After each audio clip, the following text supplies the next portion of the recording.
Buenas tardes con todos.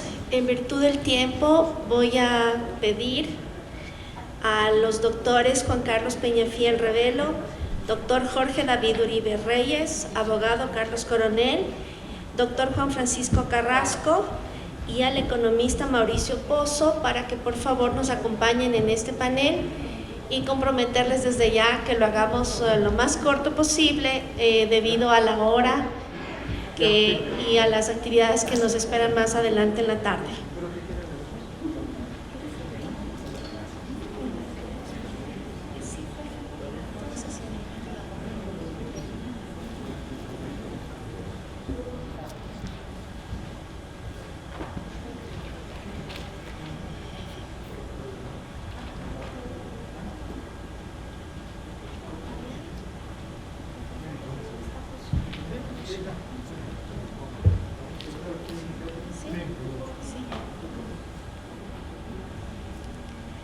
Bueno, mientras esperamos al economista Mauricio Pozo, quien estaba en este salón hasta hace un momento.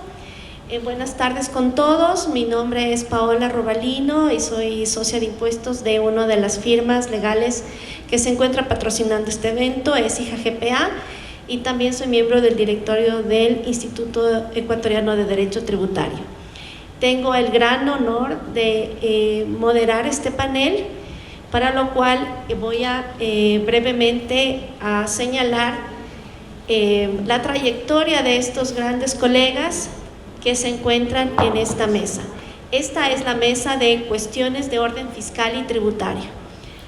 En primer lugar, presento a nuestro invitado especial, el economista Mauricio Pozo, quien es exministro de Finanzas, y nos corresponde citar como brevemente su hoja de vida, que es economista de la PUCE, es máster en economía de la Universidad de Notre Dame en los Estados Unidos de América, y como es bien conocido por todos nosotros, fue ministro de Economía y Finanzas en los años 2003 al 2004 y 2020 al 2021.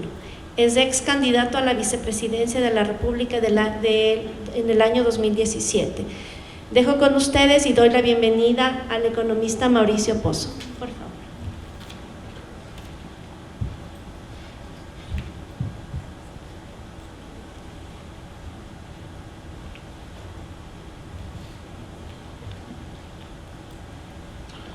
Buenas tardes, muchas gracias por la confianza en invitarme y escuchar algunas pocas reflexiones.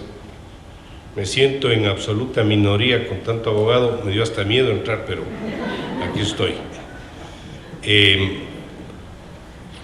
Me han asignado 10 minutos para la presentación, no tengo ninguna presentación en pantalla, y lo que quisiera en este tiempo es dejar algunos conceptos fundamentales sobre el tema que aborda esta parte del evento, y voy a ser tan estricto en el tiempo como han sido mis antecesores en la palabra.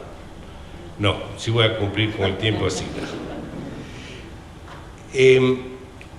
Sobre temas fiscales y temas tributarios, creo que es importante sustentar cualquier decisión a nivel de gobierno sobre conceptos y sobre principios.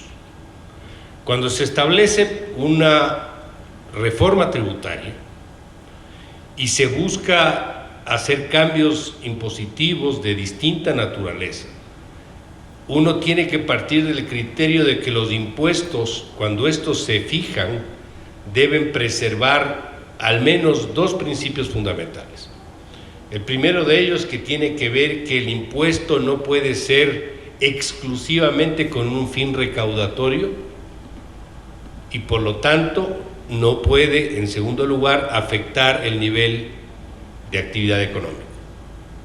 Un impuesto que por buscar recaudar genere un problema macroeconómico es un impuesto ineficiente y que no cumple su rol. Y les voy a dar el mejor ejemplo probablemente de esto: el impuesto a la salida de divisas. Este es un impuesto que se aplicó desde el año 2017 y que buscaba evitar la salida de divisas. Al cabo de 14 años de eso, se ha convertido en el tercer impuesto de mayor recaudación. ¿Qué significa esto? Que lo que menos respetó fue el principio del impuesto. Nunca ha habido tanta salida de divisas que con el impuesto a la salida de divisas. Los recursos no se quedan en el país porque usted ponga un impuesto o no ponga un impuesto, sino cuando las condiciones son las adecuadas o no son las adecuadas. Entonces se respetó ese principio. Y así podemos citar que el impuesto a los consumos especiales, que era para consumos especiales, ahora rige prácticamente para todo en el caso de los aranceles. Y así podemos dar algunos elementos que me parecen importantes sustentar. En segundo lugar, no es lo mismo una reforma tributaria en un proceso de actividad económica creciente que en un proceso de estancamiento o un crecimiento económico pequeño. Lamentablemente, en el caso del Ecuador, el año 2021 es un año con una estimación de crecimiento, en el mejor de los casos, del 3%. El año en curso es un año que se llama de rebote económico. ¿Por qué? Porque el año pasado, que tuvimos en el mundo un problema de pandemia, todos los países generaron contracción económica. El caso del Ecuador con cerca del 8%, otros países con porcentajes mayores. Pero lamentablemente el país inicia la pandemia en una situación donde no tenía ni reservas internacionales, ni tenía ahorros fiscales y tenía un acumulado de cerca de 5 años de estancamiento, lo cual significó que no le puedan inyectar la cantidad necesaria de recursos a la economía, y lo que se hizo fue lo que se pudo recibir de los organismos internacionales, por cierto, sin los cuales la crisis habría sido de una dimensión absolutamente distinta. ¿Por qué hago esta reflexión? Porque eso no es lo que ocurrió en el Perú, ni lo que ocurrió en Colombia y en otros países. Perú tiene un estimado de crecimiento económico para este año del 11%. Y la gran mayoría de países, inclusive países grandes del primer mundo, tienen un efecto rebote con tasas del 7, del 8, del 9. El Ecuador tiene del 3. Los únicos que están por debajo de nosotros son Nicaragua, Venezuela y algún país que se me va. ¿Esto qué significa? No significa que no se busque un ajuste tributario, sino que es mucho más difícil vender una reforma tributaria en una coyuntura donde el país está creciendo muy poco. Y esto no es una propuesta para que se elimine lo que se está buscando, sino simplemente que se tenga presente que no es tan simple vender un proyecto de esta naturaleza. El otro elemento es que los impuestos supuestamente más eficientes son aquellos progresivos, y sobre todo aquellos que son directos. ¿Cuál es un impuesto directo? El impuesto a la renta. ¿Cuál es un impuesto indirecto? El impuesto al valor agregado. El uno grava a la persona al ingreso, el otro grava a la transacción. Esto significa que si yo impongo un impuesto como se está buscando a través de la norma que está en la Asamblea Nacional, para que los que más ganan más pagan, que en términos progresivos y de equidad suena bien, eso no quiere decir en términos prácticos que no hay impacto para el resto de la actividad económica. Porque si bien ustedes pueden decir cuántos pueden tener ingresos mensuales superiores a los $2,000, por ejemplo, que es una de las propuestas que se establecen, o empresas que ganaron más de tanto en la época de la pandemia, o patrimonios sobre cierto nivel, eso no significa que no va a haber impacto económico, porque esas personas o esas empresas compran cosas y venden y adquieren bienes y servicios. Y si tienen eventualmente, a pesar de tener un ingreso más alto, restricciones de liquidez por endeudamiento o por cualquier otra razón, van eventualmente a demandar menos, a comprar menos. ¿Y a quiénes les van a comprar y demandar menos? A los más pequeños. Entonces, sí hay un impacto en el resto de la actividad económica. Insisto, no para que deroguen, sino para que tengamos presente, porque así funcionan las cosas. En la economía todo está vinculado, todo está entrelazado, todo está encadenado de una u otra manera, en mayor o en menor proporción. El otro elemento que me parece importante anotar es que este proyecto de ley, a mi manera de ver, es un proyecto que en el grueso va en la dirección correcta. Creo que apunta al norte que tiene que apuntar, aborda temas de trascendencia como es el tema tributario o el tema laboral también, entre otros, pero tiene que estar acompañado de una integralidad para que pueda ser sustentable. Por ejemplo, en octubre tienen que enviar el presupuesto del año 2022. Esa proforma tiene que estar absolutamente empatada con el proyecto de ley. Y el programa cuatrianual del gobierno tiene que tener asimismo la sintonía con este proyecto de ley.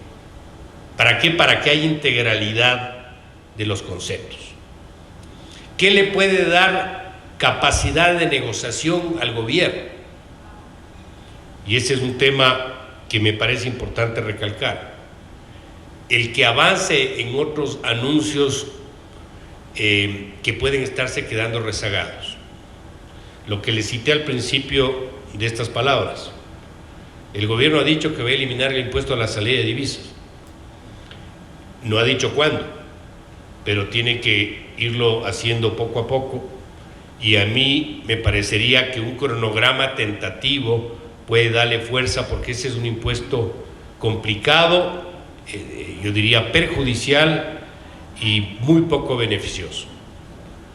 El gobierno en ese sentido tendrá que utilizar toda la estrategia y el muñequeo necesario para buscar aprobar la ley, porque si esto no se aprueba, el coletazo para otros temas va a ser de distinta naturaleza, hasta en el ámbito político. Este es un gobierno que recién se inicia, todavía está fresco, todavía tiene oxígeno, tiene apenas 4 meses en operación, y yo creo que sí tiene la posibilidad de ir ganando espacio. Solamente quiero recordarles algo.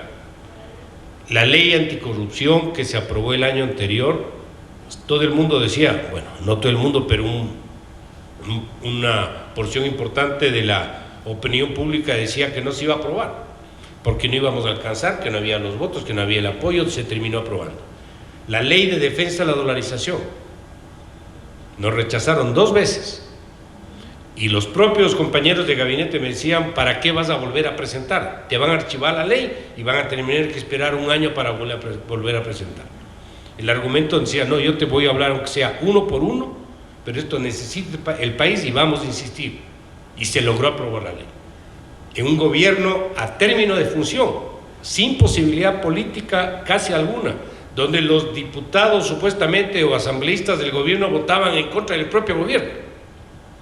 Entonces, un poco lo que les quiero decir con ello es que el espacio de gestión del gobierno todavía existe, y yo creo que tiene que hacer todo el esfuerzo necesario para que se apruebe esta ley, que tiene sus complejidades. Yo creo que es perfectible, yo creo que hay que hacer algunos cambios, pero en el grueso apunta a donde tiene que apuntar.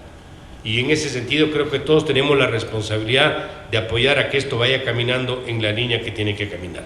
Así que con estas iniciales ideas les dejo, respetando el tiempo que se me asignó, para que el resto de expositores pueda expresar más en específico los temas. Muchas gracias.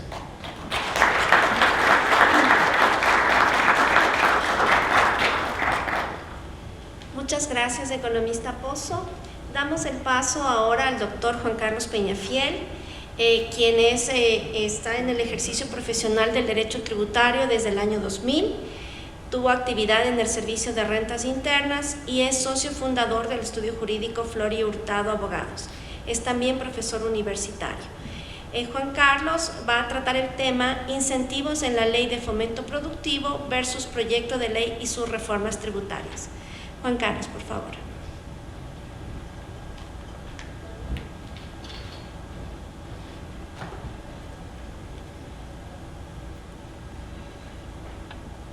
Buenas tardes con todos, muchas gracias. Es un privilegio sin duda para mí participar en este foro e integrar una mesa con tan prestigiosos profesionales y ex autoridades. Muchos creemos que la ley, el proyecto de ley que ha sido presentado por parte del gobierno a la Asamblea tiene el camino correcto, sin duda, pero también consideramos que existen ciertos vacíos de una ley que es perfectible, que se puede corregir ciertas imprecisiones y que puede apuntalar finalmente a lo que todos tratamos de conseguir, que es una ley que realmente sea un incentivo a las inversiones.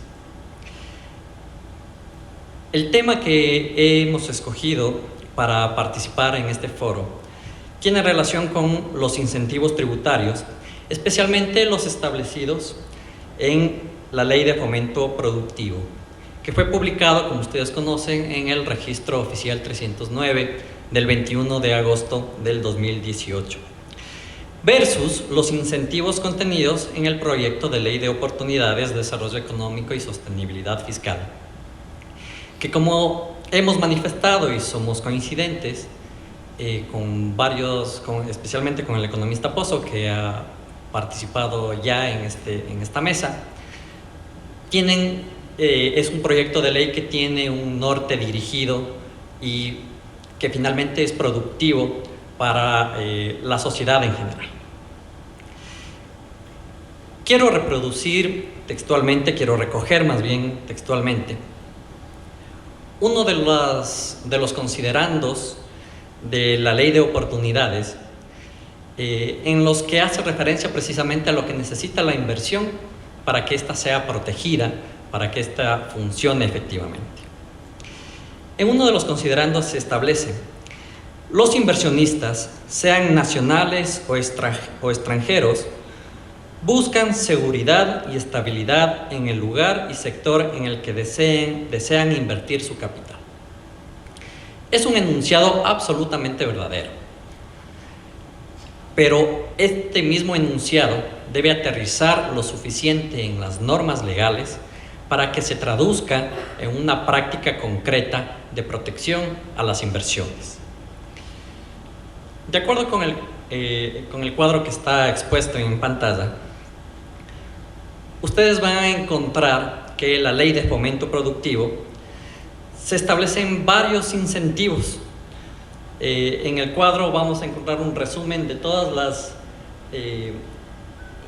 los incentivos traducidos en exoneraciones de varios sectores, los sectores priorizados, de exoneraciones de impuesto a la renta de 12, de 8 años, dependiendo del sector priorizado en donde se ejecute la inversión, de 15 años o 20 años, dependiendo de las industrias básicas que sean afectadas, que se traten de contrarrestar en todo el país, en cantones fronterizos, y así van a encontrar una serie de incentivos tributarios que, como he dicho, se reflejan más que nada en exoneraciones, tanto de impuesto a la renta como de impuesto a la salida de divisas.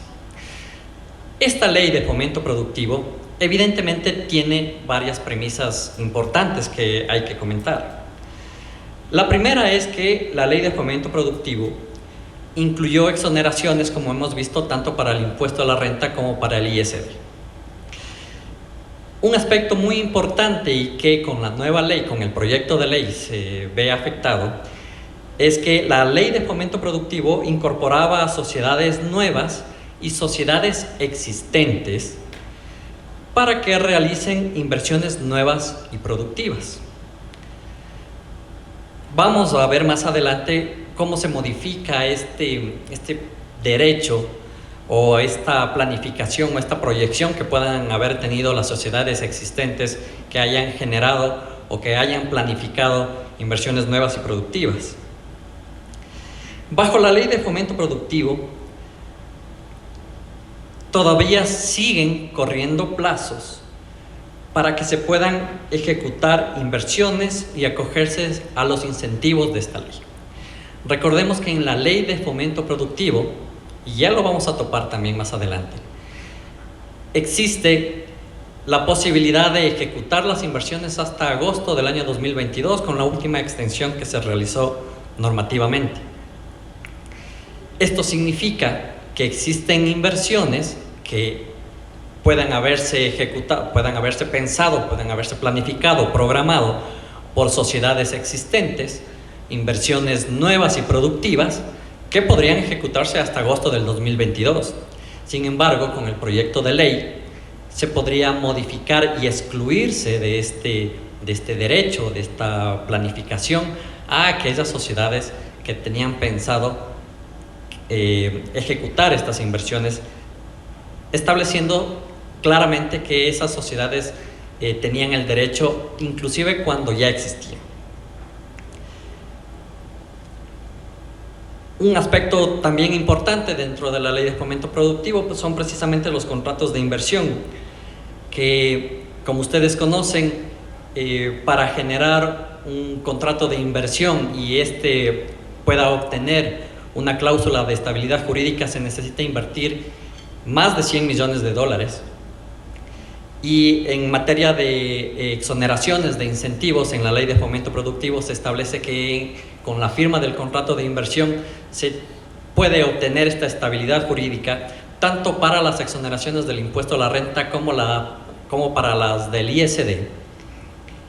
A pesar de que para aquellas exoneraciones del impuesto a la renta no es necesario suscribir un contrato de inversión, sí lo es para obtener la exoneración del impuesto a la salida de divisas.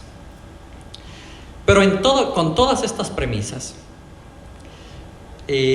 encontramos, como he dicho en un principio, ciertos vacíos y ciertas imprecisiones que creo que son necesarias mencionarlas para debatirlas y potencialmente corregirlas. Si bien en la época en la que se expidió la Ley de Fomento Productivo ya se criticaba el abuso del reenvío o de la delegación al reglamento y resoluciones de la Administración Tributaria para regular elementos esenciales de las inversiones que finalmente afectan a los tributos que se van a presentar, que se van a exonerar en este caso.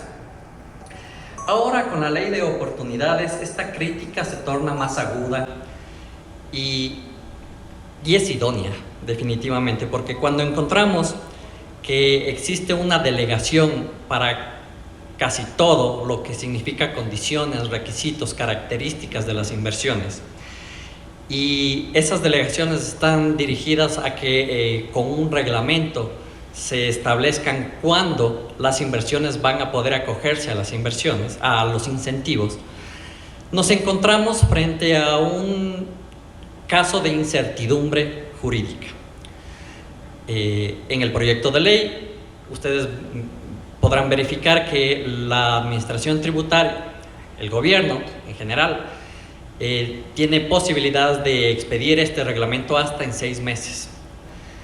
Esos 6 meses significarán incertidumbre jurídica al inversionista para tener reglas claras y precisas sobre las inversiones. Podemos seguir, por favor. La siguiente. En este cuadro podemos ver cómo está resumido las inversiones, los incentivos tributarios en el proyecto de ley.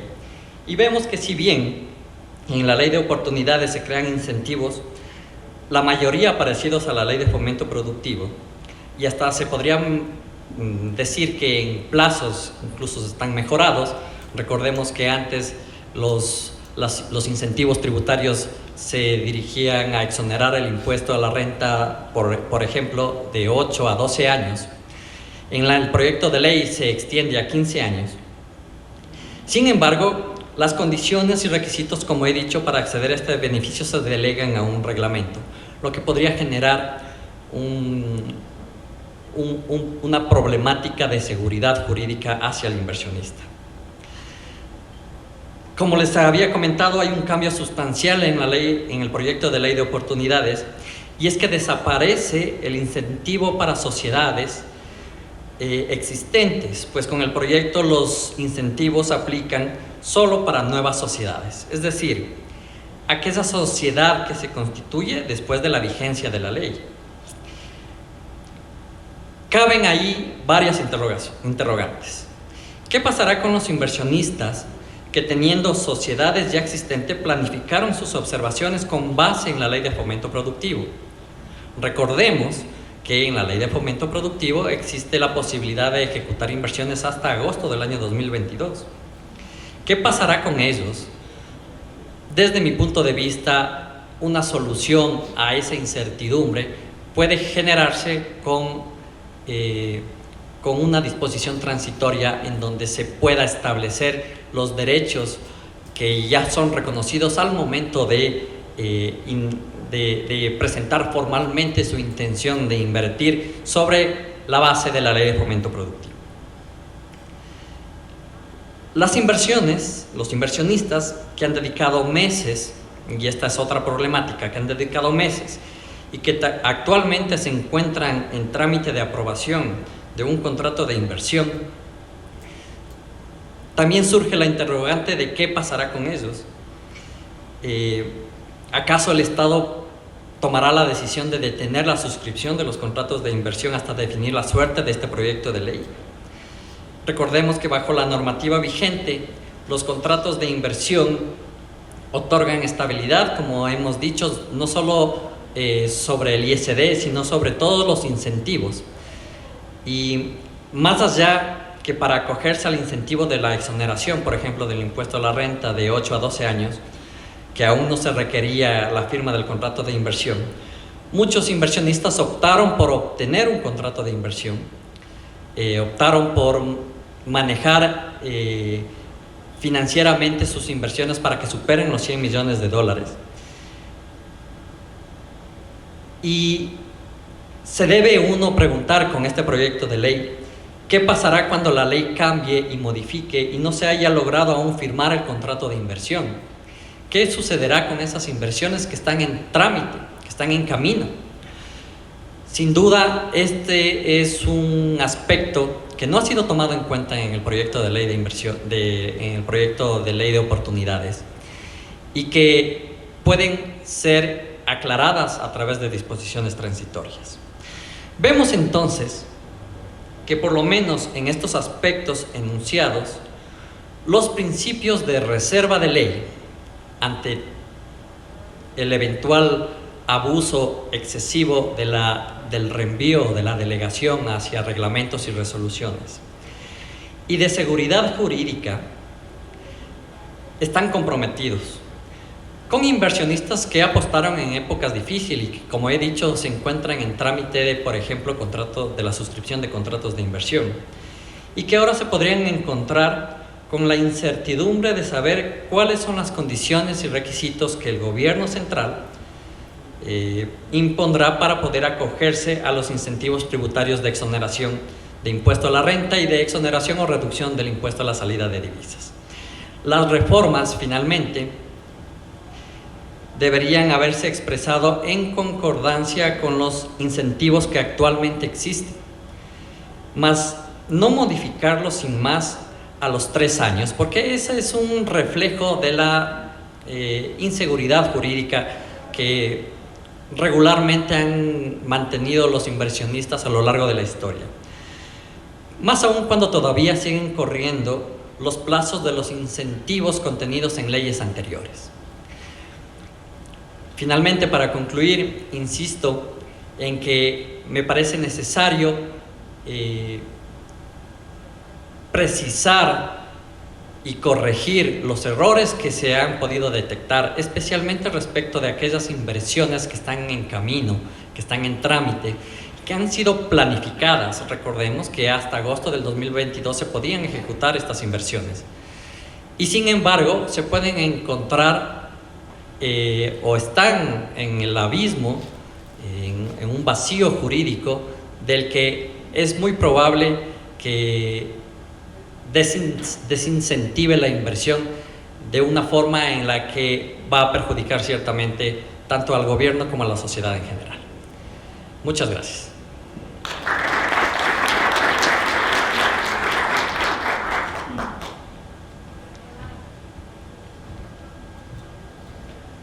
Agradecemos al doctor Juan Carlos Peñafiel por su intervención.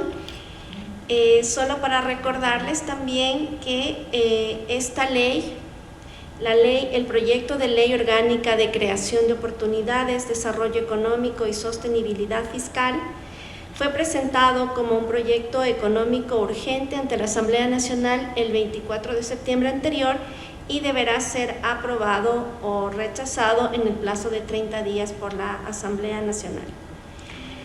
A continuación, para que nos comente respecto de los incentivos actuales y la ley de oportunidades, si se puede planificar o no una inversión, invitamos al doctor Jorge David Uribe, quien es socio de Falconi Puig Abogados, es abogado y doctor en jurisprudencia por la Pontificia Universidad Católica de Quito, máster en Derecho de los Negocios por ADEN y cuenta con cerca de 30 años de experiencia. Ha enfocado su práctica en el derecho tributario y prestado sus servicios a destacadas empresas nacionales e internacionales. Damos la bienvenida al doctor Jorge David Uribe. Muchas gracias. No sé si me pueden, por favor. Aló. Sí, gracias. Buenas tardes, un gusto compartir con todos ustedes, queridos colegas, queridos amigos. Para mí es en verdad un honor estar con excompañeros, exalumnos, exprofesores y en un debate interesante. Así es que trataré de no demorarme mucho. Mil disculpas por la espalda a veces, no suelo quedarme quieto. Pero quiero hablar de si se puede planificar o no una inversión, y yo aquí me voy a empezar a discrepar con algunos de los colegas que me precedieron. Obviamente tengo un estilo que suele también tener esa característica. ¿Puede planificarse una inversión? Creo que sí, puede y debe planificarse una inversión. ¿Con qué ley? ¿Con la ley actual o con la ley que viene? Siguiente, por favor. Simplemente quiero decir que en la Constitución actual, con todos sus defectos, se recogen los principios tributarios y se habla de las inversiones claramente para efectos de manejar inversiones.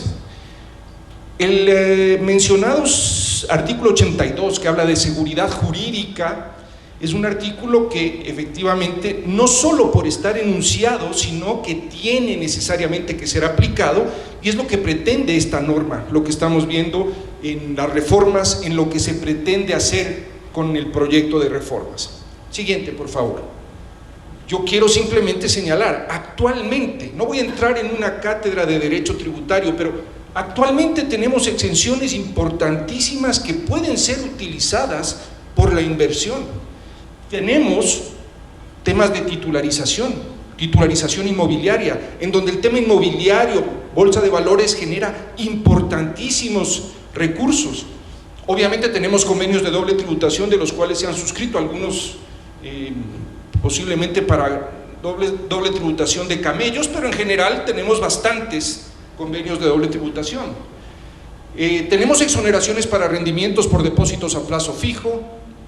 Tenemos para innovación, ciencia, inversión, ecología. Esto no se habla normalmente. Y los países que más se han desarrollado en materia de economía tienen que ver con inversión en ciencia, innovación, tecnología y ecología. Ese es el nuevo mundo, las sociedades de capital intelectual. Tenemos obligaciones de 360 días, ya vamos a ver más adelante, exoneración, ese tipo de inversiones, ahora se los está disminuyendo a 180 días, utilidad en la enajenación a través de bolsa de valores, transferencia de acciones en fideicomisos de titularización, inversiones nuevas y productivas. Aquí yo creo que se está mejorando sustancialmente, como ya vamos a ver, inversiones en industrias básicas, APPs, como hemos mencionado, como mencionó Lucía. Tenemos zonas especiales de desarrollo económico. Estas definitivamente no han sido lo que se esperaba que sean, pero en definitiva la ley actual tiene lo que tenemos, debiera alcanzar en cierta forma para efectuar inversiones, y creo que se tiene que hacer inversiones. Ahora veamos, en el proyecto de ley de creación de oportunidades, en mi opinión, se mejora sustancialmente ello. Sí, por supuesto, lo perfecto es enemigo de lo bueno, y yo creo que esta ley o este proyecto de ley es bueno. desafortunadamente, creo que por condiciones no necesariamente legales, económicas, sino de tipo político, tiene pocas probabilidades. Pero, fíjense ustedes, habla de la regularización de activos de impuestos en el exterior, condición sine qua non, necesaria para que se pueda aplicar el Common Reporting Standard en plena vigencia, intercambio de información automático y traer los dineros que se encuentran en el exterior. Habla de que va a tener una tarifa del 5% por esa regularización. Aquí lo que tenemos que tener cuidado es de que no pase lo que sucedió en Colombia, lo que sucedió en México, lo que sucedió en Argentina, que se regularizaron los dineros y a los 8 días estaban presos por temas tributarios. No hablo de otro tipo de infracciones legales. Fíjense ustedes que se está hablando de reformar el artículo 9 para que exista exención solo para personas naturales en materia de enajenación de inmuebles. Esto desincentiva definitivamente, pero por ejemplo el 15.1 habla de rendimientos a plazo fijo en bolsa de valores, habla de exención de enajenación de derechos y acciones menores al 25% del capital suscrito, si es que es a través de bolsa, 5%, se eliminan los artículos 9.1 al 9.7, pero se propone la exoneración a todo tipo de inversión. Y aquí yo ya empiezo a discrepar con Juan Carlos, simplemente porque yo digo sí, se elimina, pero se señala en este proyecto de ley que es para las nuevas empresas o para las nuevas empresas que creen las anteriores empresas, es decir, siempre habrá posibilidad de, inclusive lo que está vigente, extenderse y subirse, en mi opinión, a las nuevas inversiones. Por lo tanto, en mi criterio sí se puede y sí se debe. Fíjense ustedes temas tan importantes en donde se habla de 100% de deducción en tecnología de construcción sustentable, importantísimo. Empezamos a hablar seriamente de ecología, de inversión sustentable, de innovación que ya existía. Hablamos de 150% adicional para lo que es deporte, incentivo del deporte, que este es un desarrollo de economía circular. Se habla de que hay aportes y donaciones. A los años se escucha esta palabra que era tan denostada en materia tributaria, para programas y fondos de índole ambiental. Por favor, es súper importante que se permita a economías desarrolladas o en proceso de desarrollo que se decida si se entrega a la administración tributaria o si aporto y dono a la ecología. De alguna manera estoy determinando hacia dónde quiero que vaya mi impuesto. Siguiente, por favor. Fíjense ustedes, se habla de un régimen simplificado para emprendedores y negocios populares, RIMPE. Por supuesto que esto dinamiza, esto simplifica, esto incorpora y permite las inversiones de lo que estamos hablando. Y hay algo que a mí también, y por supuesto respetando a mi maestro, el doctor Ponce, quien está aquí, me llama la atención, que es la posibilidad de mediación y transacción en materia tributaria. En el año 94, efectivamente, o no recuerdo, en las 22ª jornadas de Derecho Tributario, yo tuve la oportunidad de dirigir este foro de alrededor de 400 abogados a nivel ibero-latinoamericano, y se hablaba de que no se puede mediar, que no se puede arbitrar. Y desde esa época, y con el respeto que me merecen, yo sostengo y comparto con el proyecto de ley que sí se puede mediar, que sí se puede transar. El tema es en qué se puede mediar y en qué se puede transar. Aquí este proyecto de ley está hablando de mediar y transar en el proceso de determinación. Todavía no hay un tributo, hay una discusión para verificar si efectivamente el tributo está bien o no liquidado, bien determinado. Se puede transar en la forma de realizar el pago, en la forma de los intereses, se puede transar en los hechos fácticos. No está hablando de transar en los hechos de derecho, en los conceptos de derecho, ni siquiera del impuesto causado como tal.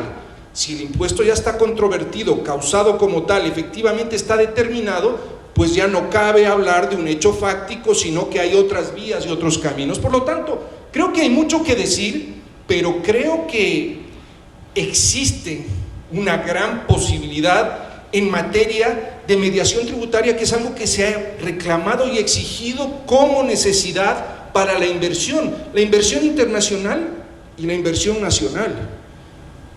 Finalmente, regresen por favor una más. La inversión, todas las inversiones nuevas tendrán exoneración de 15 años de impuesto a la renta, ya lo comenté. Se está ampliando a todas, no las básicas, no las no sé qué, no las todas. Y cuando se habla de todas es, señor, si usted es un pequeño inversor, si usted es un gran inversor, si usted quiere venir a poner, es que hay 100,000 zapaterías, quiere poner la 101,000 zapatería, póngala, en tanto en cuanto usted sea competitivo y lo pueda medir.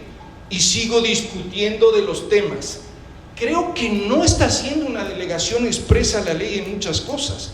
De hecho, uno de los más críticos respecto de las administraciones tributarias anteriores he sido yo, cuando siempre he mencionado que no se puede delegar al reglamento los elementos fundamentales del tributo, pero no así otros temas. Cuando este proyecto de ley me está señalando, por ejemplo, que serán las entidades técnicas las que digan qué se entiende, por ejemplo, por inversión en tecnología o en construcción ecoambiental, es por supuesto que tiene que ser la entidad técnica quien me defina ello, y por supuesto que tiene que definirlo con parámetros técnicos, pero no me está diciendo necesariamente que es el sujeto activo, sujeto pasivo, el hecho generador, la base imponible. No es eso lo que está delegando, a diferencia de otras leyes y de otros procesos en otras épocas. Por lo tanto, también me permito discrepar con todo el respeto. ¿Es perfecta? No. ¿Es buena? Creo que sí. Y finalmente, por favor, las dos últimas láminas.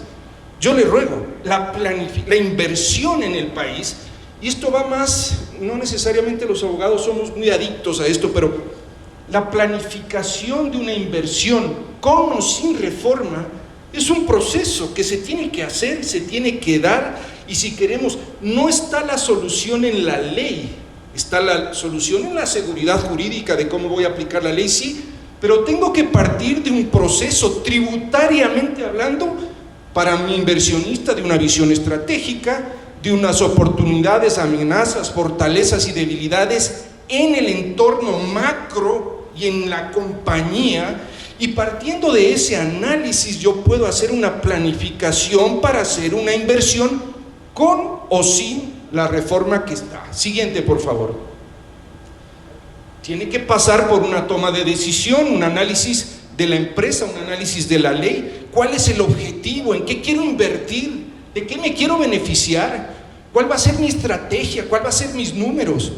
Y si se puede y si se debe, creo que los abogados tenemos que entrar más en eso que en el detalle fino de la ley. Por supuesto que somos abogados, pero sobre todo si hablamos de inversiones, estamos hablando al otro lado también, no solo de derecho, estamos hablando de economía, estamos hablando de finanzas, estamos hablando de macroeconomía, estamos hablando de una circularidad de temas. Siguiente, por favor.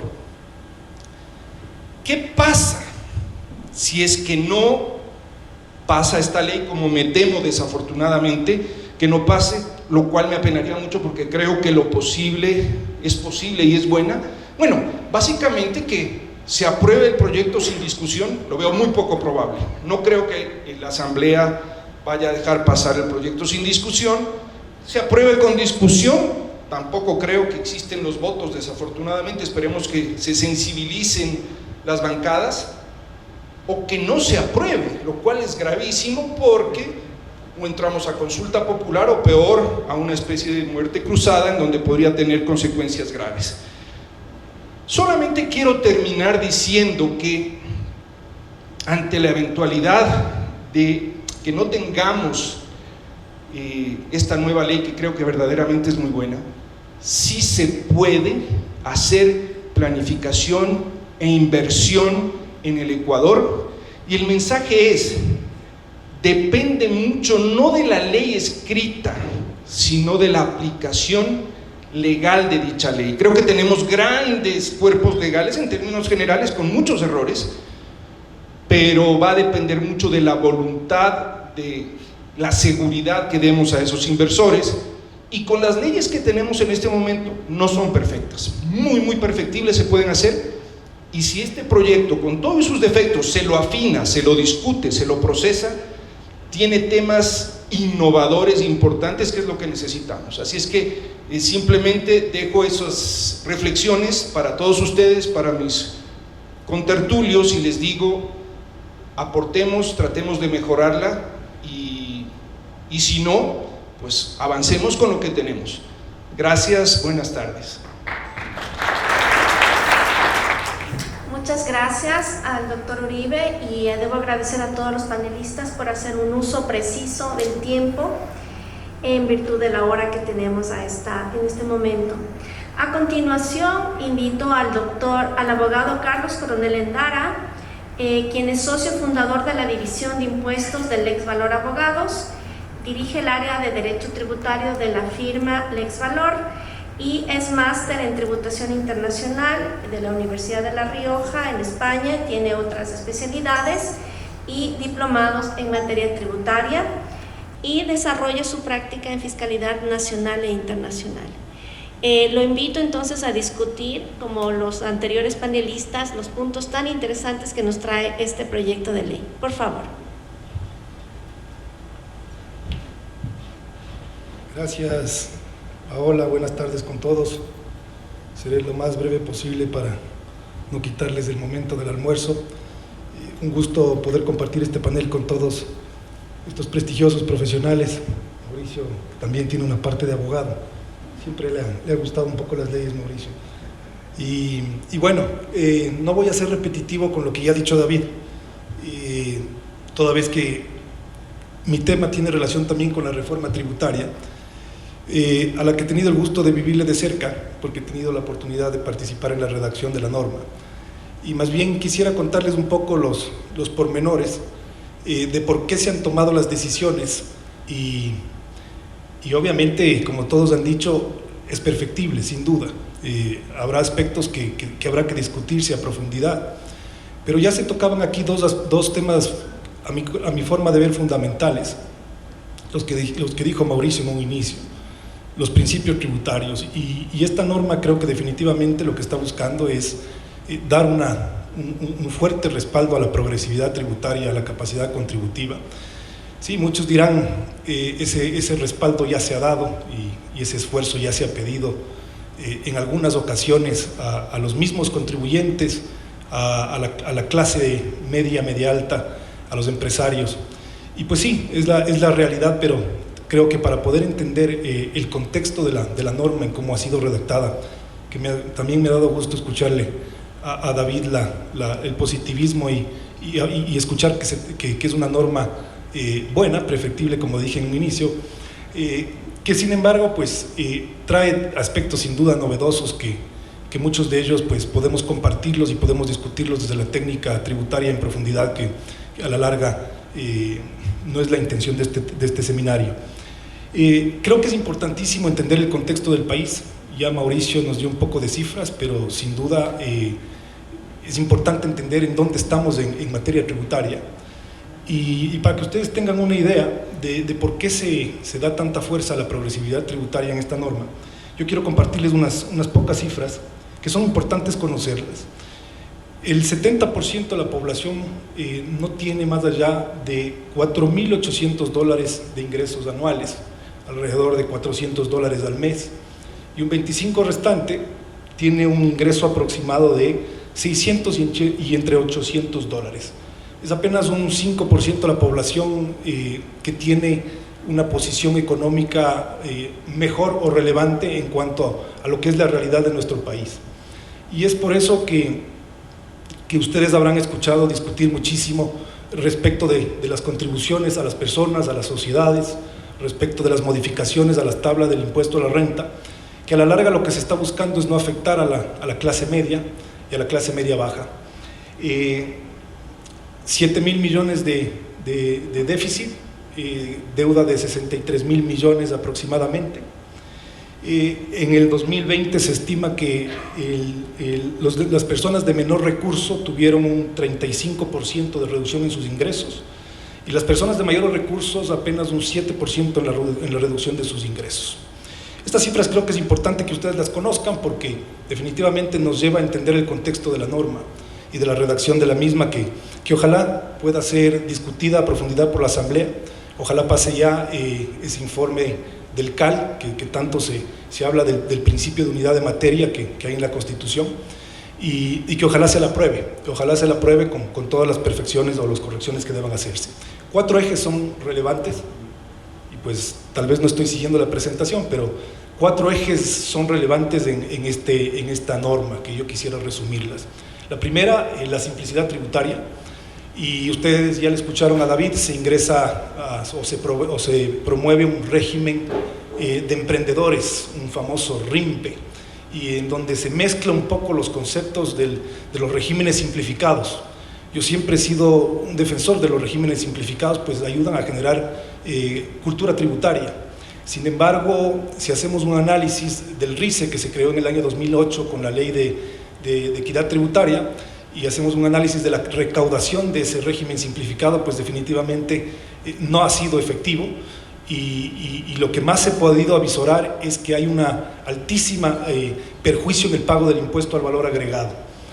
Apenas son 20, 30 millones que se lograron recaudar por año dentro de este régimen y definitivamente como tenía un contexto mixto de incluir el IVA y de incluir el impuesto a la renta, definitivamente había una gran cantidad de impuesto al valor agregado que dejaba de recaudarse. Y es por eso que se crea este famoso régimen de emprendedores, pero con una connotación también de reconocer a los negocios económicos o a los negocios sociales. Y entonces se elimina el RICE, se elimina el régimen de la microempresa que tanto se cuestionaba, ¿no es cierto?, y que fue un ofrecimiento del presidente en campaña, porque definitivamente ese régimen no daba cuenta de la progresividad tributaria. Y si bien podemos discrepar y podemos sostener con absoluta certeza de que el impuesto a la renta aquí en el Ecuador debe gravar sobre las utilidades y no sobre los ingresos, pues estos son regímenes especiales y que no debe gravar cuando hay pérdida, sí, pero lo que se ha buscado con este RIMPE es darle una progresividad tributaria en donde ya no sea una tarifa propia o única, digámoslo así, del 2%, sino vaya creciendo desde el 1% hasta el 2%, dándoles la posibilidad a los negocios económicos, que son personas que no venden más allá de $20,000, que puedan pagar apenas $60 y que eso incluya lo que es la renta y el IVA. ¿Qué busca este régimen? Simplicidad. Cultura tributaria, porque si ustedes analizan, hay una disposición transitoria que nos lleva a la facturación electrónica. Y hacia allá va a que todas las personas, porque ustedes van a ver que el régimen tampoco es para personas extremadamente pobres, salvo las que puedan generar menos de $20,000. Es un régimen que se amplía, que es un régimen para negocios relativamente pequeños, pero no tan pequeños. Pero se está buscando que paguen, que no entren a un esquema en donde la administración tributaria no puede desarrollar procesos determinativos, donde la administración tributaria no tiene la capacidad de control y básicamente se pague sobre sus ingresos y no se les exija mayores requisitos o mayores formalidades a estos contribuyentes y paguen en gran masa, pues representará una recaudación que si bien va a ser menor a lo que fue el régimen de la microempresa, pero que definitivamente le apuesta a que sea un régimen de regularización, porque es además temporal, apenas 3 años, no se puede ir más allá de los 3 años, en donde en este plazo se apuesta a que se formalicen y pasen al régimen general del pago de tributos. Entonces eso les puedo contar en lo que es el RIMPE y lo que es el eje de la simplicidad fiscal. ¿Qué ha habido también? ¿Qué es lo que se buscaba? Y lo dijo Mauricio. Que no haya distorsiones en el pago de los impuestos y que se observen los fines extrafiscales del tributo, que no solamente están enfocados en el fin fiscal de recaudación. Y ese fin extrafiscal, definitivamente había ciertas deducciones y había ciertas exenciones que no estaban cumpliendo esos fines. Y la primera que se observa es la del COPSI, que ya se ha discutido, y la de la ley de fomento productivo, si bien se abre una oportunidad para ciertas inversiones que tendrán que establecerse vía reglamento y que de cierta forma sí comparto con Juan Carlos en que las delegaciones al reglamento son fastidiosas, pero también hay un capítulo de seguridad jurídica que se incluyó, que les invito a leerlo, que está relacionado a que el reglamento no puede modificar la ley. ¿Y qué se está facultando? A que el presidente observe qué sectores definitivamente deberían estar enfocados y recibir estas exenciones. ¿Por qué? Porque el inversionista extranjero no viene al Ecuador por el hecho de que tenga una exención tributaria. Eso es clarísimo. Si ustedes analizan, el COP siempre en vigencia en el año 2010, vigencia en el 11, perdón, pero en diciembre del 2010, luego viene una ley de fomento productivo en el 2008, que da una cantidad de exenciones a los subsectores y que definitivamente no se ha visto un crecimiento notable de la inversión. ¿Y qué es lo que sí había? Una distorsión en la recaudación del impuesto a la renta que bordeaba los 400 millones de dólares.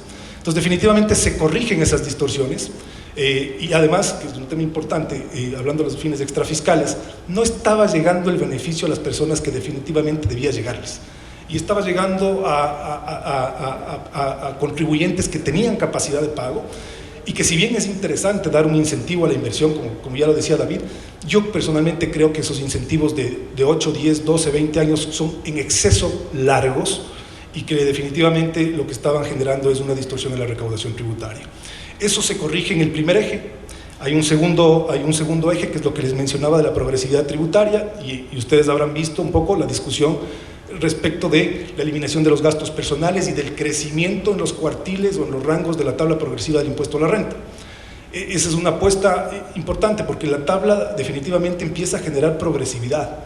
Había a partir del 5º al 9º cuartil es lo que realmente empieza la tabla a crecer, buscando no afectar a la clase media, buscando no afectar a esa clase que como les dije en cifras, pues es una minoría a la que se estaría afectando. Entonces, ¿qué busca esta progresividad tributaria, esta tabla del impuesto a la renta? Pues definitivamente recaudar y frenar una distorsión que eran los famosos gastos personales, que si bien tuvieron una función, y creo que tienen una función importante de formalizar a los contribuyentes en la obtención de la factura, definitivamente estaba generando que esa base, esa deducción, deje a muchos contribuyentes sin pagar los impuestos, y contribuyentes que generan ingresos relativamente buenos. Una clase media alta, diría yo, para arriba, estaba teniendo una deducción que estaba distorsionando en la recaudación tributaria. Entonces, eso se corrige. Hay una discusión de si es que el crédito, importante decirlos que ya no son gastos deducibles, sino crédito tributario, ahora se imputa directo con el cálculo del impuesto a la renta. Pero hay una discusión hasta dónde va el crédito tributario. Esos son unos temas que hay que hacer unos ajustes normativos, porque siempre la intención fue que el crédito tributario se dé hasta las 7 canastas básicas familiares, alrededor de cerca de $5,000, y no el 10 o el 20% de ese valor de las 7 canastas, que estaría llegando a los $400 o $900, dependiendo el rango de ubicación de los ingresos de cada uno de las personas. Entonces, es esa la progresividad, la solidaridad. Y en un tercer eje, pues hay la regularización o la regularización, la transparencia fiscal que se quedó en el tapete, Mauricio, en el gobierno anterior, que no se entendió bien y que creo que era absolutamente necesaria, toda vez que el Ecuador ya ha entrado al foro global, como decía David, y estamos en un esquema de intercambio de información inclusive automático con el CRS. Y yo creo que al Ecuador le faltaba darle la oportunidad a sus ciudadanos, a sus contribuyentes, de que regularicen sus declaraciones patrimoniales y que obviamente tengan la oportunidad de que esos activos que están en el exterior, a cambio de un pago, porque no es que está viendo una remisión tributaria, sino está viendo una tarifa que está plasmada en el 5%, pueda generar recaudación y a su vez darles la oportunidad a los ciudadanos y que puedan regularizar su patrimonio, porque obviamente hoy que se está creando una contribución patrimonial, genera ya, en el evento de no ser exacto, pues ya genera un tema de una ilusión, de dejar reconocer el pago de un tributo, que puede ser una evasión tributaria, inclusive un tema penal. Entonces, esa es la transparencia fiscal, se la ha perfeccionado, y aquí de cierta forma se ha tomado un poco el modelo de Chile, en donde no cualquier persona puede acogerse a este régimen de transparencia, sino determinadas personas. Hay exclusiones a los funcionarios públicos, no se puede obviamente a patrimonios que vengan de algún tipo de delito, y se centra en una no remisión, sino en un pago tributario a cambio de eliminar obligaciones que podrían haberse generado. Recordemos que esos ingresos o esas ganancias de afuera que no están aquí tributadas, pues al nosotros tener un esquema de renta mundial, definitivamente debían haber sido tributadas. Y eso entonces empieza a dar la oportunidad, como les digo, a transparentar los patrimonios. Hay una declaración jurada que hay que presentar, pues no es tan sencillo, en donde yo tengo que describir todos los activos en los cuales yo voy a acogerme a este beneficio, y luego tendrá que darse una declaración tributaria que obviamente concuerde con esta declaración jurada de que los dineros son lícitos, que los dineros vienen de una actividad de negocio, etcétera, etcétera, etcétera. Y un cuarto eje que tiene relación con la seguridad jurídica, y aquí vienen temas relevantes que a los abogados creo que siempre nos hacía falta, y ustedes van a ver reformas al Código Tributario, en donde se establecen principios, por ejemplo, elementales que ya los tocaba Juan Carlos, de que el reglamento no puede modificar la ley. Yo creo que era un tema evidente, estaba la Constitución, etcétera, pero ya se pone en el Código Tributario. Se establece claridad a la aplicación de la realidad económica, que es un tema que la administración tributaria lo viene aplicando en función del artículo 17, esencia sobre la forma, pero no había los parámetros en los cuales podía la autoridad tributaria recategorizar la transacción, y entonces empieza a dar ciertas luces para que estos conceptos jurídicos importantes empiecen a tener relevancia. Y obviamente pues la novedad en donde mucho se centró la discusión si es que la materia tributaria es o no transigible, y si es que tenía que darse sobre la obligación tributaria y entre eso el capital, y no solamente sobre los intereses y las multas que son en gran cantidad de países. Pues bueno, así se ha decidido ir por la obligación tributaria global. Y obviamente, como ya decía David, no es que se puede transar sobre el valor del impuesto en el sentido de interpretar normas y de derechos, sino simplemente para temas de valoración indeterminada, ¿no es cierto? Se me vienen a la cabeza temas de intangibles, por ejemplo, temas de precios de transferencia, de comparables, porque son hechos fácticos los que se va a poder transigir. Hay una disposición transitoria que de alguna manera está buscando incentivar la recaudación, en donde si bien la posibilidad de transigir va a estar tanto en el área administrativa como judicial, hay la posibilidad de acogerse a la posibilidad de mediar y con eso llevar cierto grado de remisión en los intereses y las multas con un pronto pago, porque otro de los temas que se ha estudiado muchísimo es cómo hago para recaudar más rápido. Hay 4.600, 4.900 millones de dólares que están en litigio, no necesariamente judicial, pero en procesos coactivos, están en facilidades de pago. Y teníamos una limitante de siempre regirnos a esa actividad reglada del derecho tributario, ¿no es cierto? De que no puedes hacer más allá de lo que está en la ley y que pagues el 20% y después cuotas iguales. Y lo que está buscando esto es que podamos entrar a transigir, llegar a una mediación en procedimientos como por ejemplo la facilidad de pago. Se está dando la posibilidad de que inclusive se pueda dar daciones en pago con inmuebles sin entrar al proceso coactivo, en casos excepcionales, porque la idea tampoco es llenarle al gobierno o al estado de activos. Entonces, en el proceso de ejecución se va a poder llegar a acuerdos, levantar medidas cautelares, qué tipo de medidas pueden establecerse, etcétera, etcétera, etcétera, que creo que son temas bien relevantes, bien importantes que de alguna manera vienen a patear ese tablero de lo que ha sido la materia tributaria durante tanto tiempo. ¿Qué podría aportarle más? Creo que esos son los 4 parámetros que quería contarles. Hay algunas reformas importantes, sí, pero yo quería concluir simplemente diciendo que lo que se está apostando en esta reforma es pedir un apoyo en base a la situación económica a los contribuyentes que más tienen. Esa es una realidad. ¿Qué más se está buscando? Se está buscando regularizar, generar cultura tributaria en esos pequeños negocios, que es tan importante porque creo que el gran problema de recaudación se da en la gran masa de los negocios, y obviamente en ciudades formales se ve evasión, imagínense ustedes a nivel de lo que es el país. Entonces, regularizar es otro de los objetivos, recaudar, obviamente, la idea es recaudar 700 millones, ojalá sea más, esas son las cifras de lo que se está buscando, pero a la final la idea es invitar a la sociedad a que debata sobre ideas nuevas, a que apoye definitivamente. Muchos dirán somos los mismos, posiblemente sí, pero la intención es que salir adelante como país, fortalecer el empleo, de eso va de la mano, y definitivamente atraer inversiones que el Ecuador tanto necesita para poder seguirse consolidando en el mundo. Eso es lo que yo quería contarles, no les quito más tiempo. Esa es la reforma tributaria en los 4 ejes como se le ha pensado, y bueno, ojalá, como decía David, no nos genere un mal augurio, y ojalá se dé y pase la reforma, que creo que es bien importante para el Ecuador, no solamente en lo económico, sino también en la consolidación política del presidente. Gracias.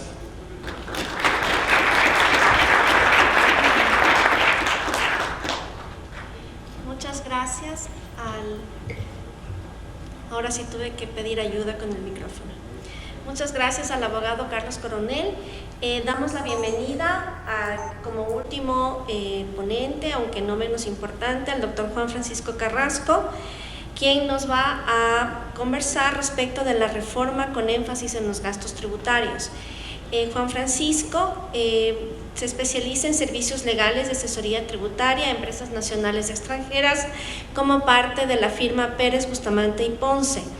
Se enfoca en impuestos corporativos y así como en la representación legal de peticiones, consultas, reclamos y demandas ante la autoridad tributaria local y las Cortes.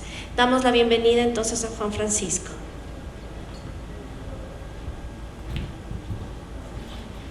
Gracias, Paola.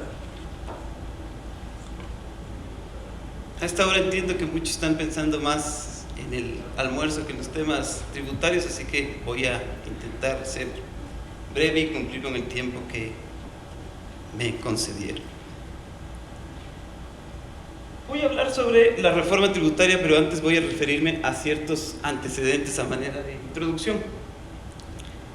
El plan de gobierno del binomio Lasso-Borrero dedicó un capítulo a los temas tributarios y ese capítulo lo denominó tributación ágil. Una de las críticas al actual régimen tributario es que ha sido muy cambiante en los últimos años, lo que ha llevado a un régimen complejo y desordenado. La legislación tributaria desde el año 2007 fue objeto de varias reformas. Es así que hemos tenido más de 15 reformas legales y un número similar de reformas reglamentarias. Lo cierto es que esas constantes reformas generan inestabilidad e incertidumbre en los contribuyentes y en los inversionistas. La propuesta de campaña del presidente Lasso en el ámbito tributario se centró en impulsar una reforma que simplifique el régimen tributario y que no incremente impuestos. En campaña el presidente proponía eliminar, entre otros impuestos a la salida de divisas de forma progresiva en 4 años, impuesto a los consumos especiales sobre cierto tipo de bienes, el impuesto al valor agregado sobre bienes de primera necesidad y el impuesto a la renta sobre herencias. El plan de gobierno también contempló eliminar las ineficiencias derivadas del gasto tributario. Según la propuesta de gobierno, es más eficiente aminorar la carga tributaria y eliminar prebendas que complican el cumplimiento de obligaciones tributarias. Para formalizar esas propuestas, como ya todos conocen, el presidente presentó ante la Asamblea Nacional el proyecto de ley denominado Ley de Creación de Oportunidades, que en palabras del presidente Lasso plantea pilares para reconstruir sólidamente la economía nacional. Ya mencionó Paola que el referido proyecto de ley tiene el carácter de económico urgente y por tanto la Asamblea Nacional tendrá un plazo máximo de 30 días para aprobarlo, modificarlo o negarlo. Para entender qué es lo que plantea ese proyecto, es necesario conocer ciertas cifras de la recaudación tributaria. Como todos sabemos, uno de los ingresos del Estado para cubrir el gasto público es aquel derivado de la recaudación de impuestos. Los gastos han aumentado, pero el nivel de recaudación ha disminuido. El año 2020, que fue golpeado por la pandemia, el nivel de recaudación fue inferior a aquel generado en comparación con años anteriores. Si sumamos la recaudación de impuesto a la renta, IVA, ICE, ISD y otros impuestos menores en el año 2020, esta alcanzó los 12.000 millones de dólares, lo que implicó un retroceso de 4 años si comparamos con la recaudación del año 2016, que quitando las contribuciones solidarias por el terremoto, también alcanzó los 12.000 millones de dólares.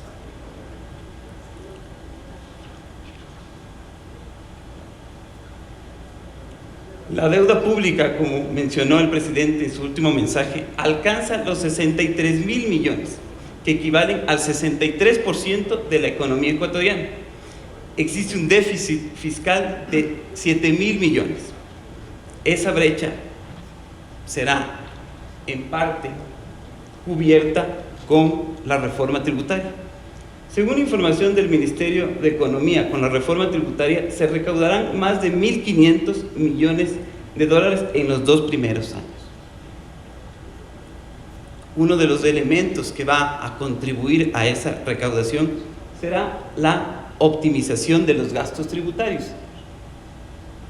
Ya nos dio Carlos Coronel una visión amplia de lo que plantea la reforma, por eso en este caso me voy a concentrar en los gastos tributarios. El Centro Interamericano de Administraciones Tributarias define a los gastos tributarios como los recursos que deja de percibir el Estado por la existencia de incentivos o beneficios que reducen la carga tributaria. A continuación me voy a referir a el reporte del Manual de Gastos Tributarios de los años 2018 y 2019, elaborado por el Servicio de Rentas Internas. Los gastos tributarios, según ese manual, superaron los 5.000 millones de dólares, lo que representa aproximadamente un 40% de la recaudación tributaria. Más del 90% se concentró en beneficios o dispensas vinculadas al impuesto a la renta e impuesto al valor agregado. Estas dispensas tienen relación, por ejemplo, con la exoneración a los ingresos obtenidos en la venta ocasional de inmuebles, deducciones adicionales como aquella otorgada por el incremento neto de empleo y, en materia de IVA, los bienes y servicios gravados con tarifa 0% de ese impuesto. El proyecto de reforma plantea, como ya se mencionó, la eliminación de varios gastos tributarios. Solo a manera de ejemplo me voy a referir a continuación a algunos de ellos. En primer lugar me referiré a la norma actual. En segundo lugar, a la pérdida en la recaudación según las cifras de los manuales de gasto del año 2019, que es la última publicada, y la reforma, qué es lo que plantea respecto a esos gastos tributarios. Tenemos que, como ya mencioné, los ingresos generados por la venta ocasional de inmuebles, tanto de sociedades como de personas naturales, están exentos del pago del impuesto a la renta.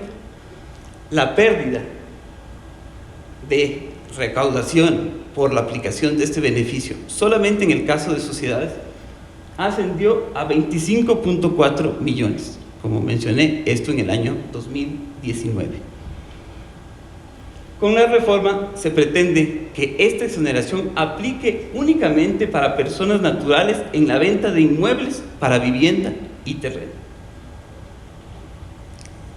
Con esto no quiere decir que al eliminar esta exoneración o al modificarla, el Estado percibirá esos 25.4 millones, porque eso dependerá de la actividad de los contribuyentes.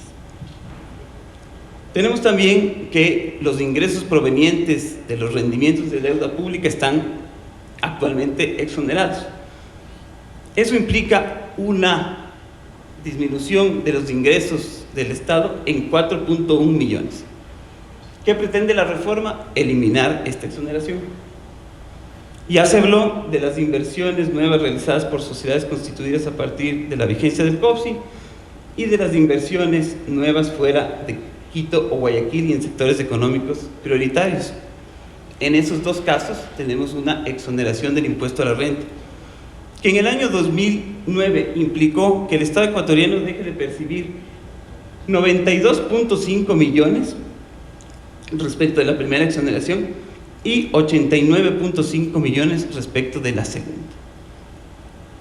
Lo que plantea el proyecto es su eliminación. La siguiente, por favor. Continuando con los beneficios relacionados con la tarifa del impuesto a la renta. A manera de ejemplo tenemos el impuesto a la renta único generado en la utilidad en la venta o enajenación de derechos representativos de capital, cuya tarifa progresiva oscila entre el 0 y el 10%. Por aplicación de esta tarifa del 0 al 10%, el Estado ecuatoriano dejó de percibir 35.1 millones. ¿Qué pretende la reforma? Es eliminar la tabla progresiva y establecer una tarifa única del 10%. También tenemos actualmente una reducción de la tarifa de impuesto a la renta por reinversión de utilidades, que puede ser aplicada por ciertos contribuyentes, como es el caso de los exportadores habituales. La aplicación de este beneficio en el año 2019 implicó que el Estado ecuatoriano deje de percibir 8.1 millones. ¿Qué es lo que pretende la reforma? Eliminar este beneficio. Tenemos también actualmente deducciones adicionales para efectos del cálculo del impuesto a la renta. Entre estas deducciones tenemos aquella relacionada con el incremento neto de empleo y la contratación de adultos mayores y migrantes retornados.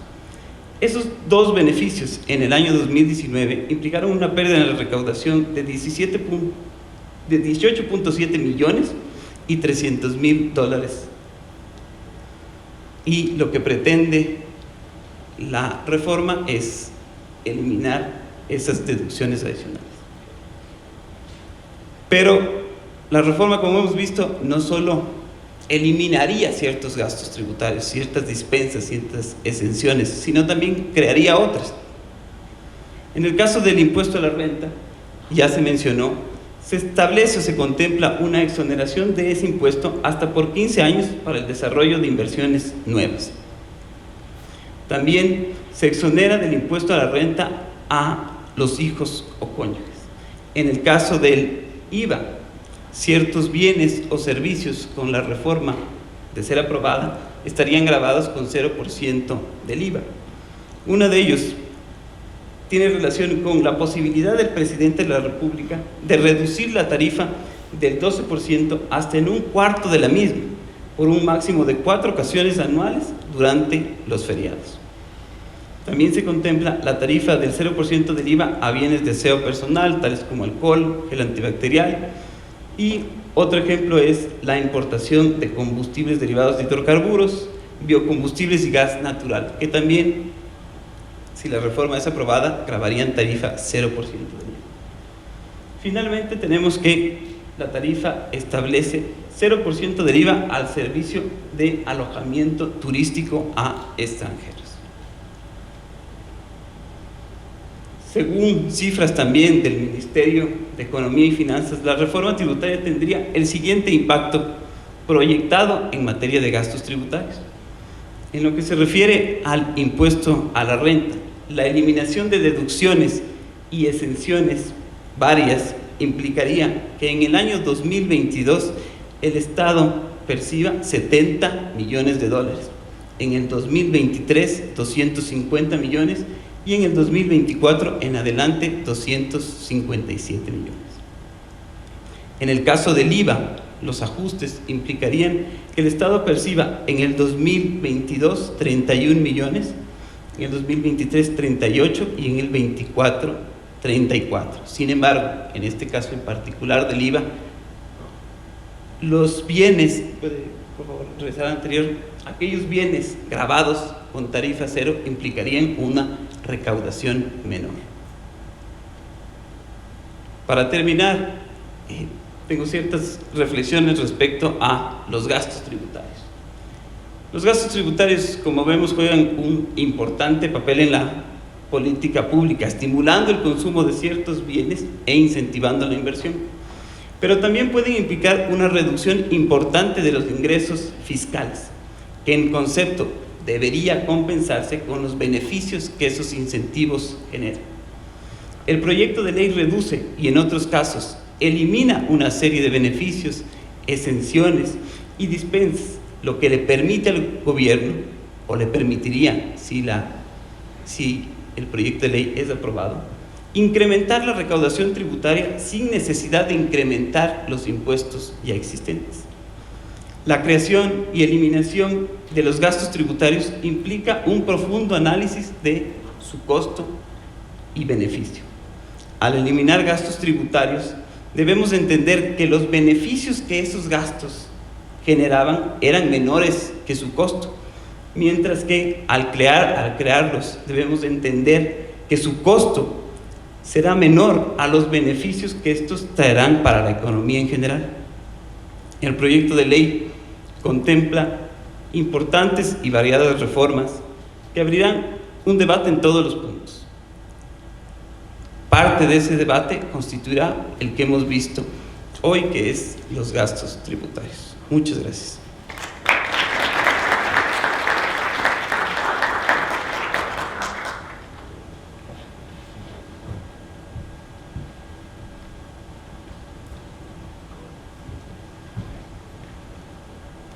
En conclusión de este panel, creo que podemos señalar que el proyecto de ley es positivo.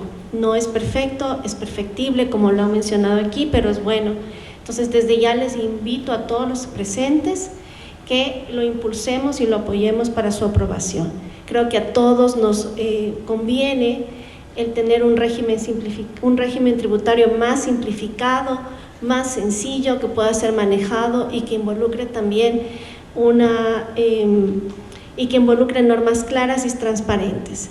Es todo por hoy en esta mesa y nuevamente agradezco a todos los panelistas por habernos acompañado en este momento. Gracias.